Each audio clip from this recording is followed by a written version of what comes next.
اعوذ باللہ من الشیطان الرجیم، بسم اللہ الرحمن الرحیم۔ السلام علیکم ورحمۃ اللہ وبرکاتہ۔ آپ کو اپنے یوٹیوب چینل پر خوش آمدید کہتا ہوں۔ معرکہ جاری تھا اور موت سر پر منڈلا رہی تھی۔ حضرت علی رضی اللہ تعالیٰ عنہ شوق شہادت میں آگے بڑھے اور میدان کارزار میں اپنی جان کی بازی لگاتے ہوئے بغیر کسی تردد کے لڑنے لگے، یہاں تک کہ آپ رضی اللہ تعالیٰ عنہ نے بہت سے یہودیوں کو ٹھکانے لگا دیا۔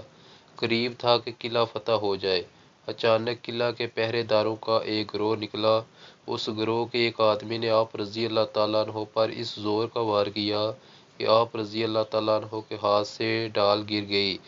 یہ دیکھ کر حضرت علی رضی اللہ تعالیٰ عنہ نے پکار کر کہا، اس ذات کی قسم جس کے قبضہ قدرت میں میری جان ہے، یا تو میں بھی شہادت کا وہی مزہ چکھوں گا جو حضرت حمزہ رضی اللہ تعالیٰ عنہ نے چکھا، یا پھر اللہ تعالیٰ ضرور میرے لیے اس کو کھول دے گا۔ چنانچہ ایک شیر کی طرح پرانے دروازے کی طرف جلدی سے دوڑے جو قلعہ کے پاس پڑا ہوا تھا۔ اس دروازہ کو اٹھایا اور ڈھال کی طرح اپنے بچاؤ کا ذریعہ بنایا۔ جب تک لڑتے رہے وہ دروازہ حضرت رضی اللہ تعالیٰ عنہ کے ہاتھ میں رہا، یہاں تک کہ اللہ تعالیٰ نے آپ رضی اللہ تعالیٰ عنہ کے ہاتھ پر اس قلعہ کو فتح فرمایا، اور پھر حضرت علی رضی اللہ تعالیٰ عنہ نے اس دروازے کو پھینک دیا۔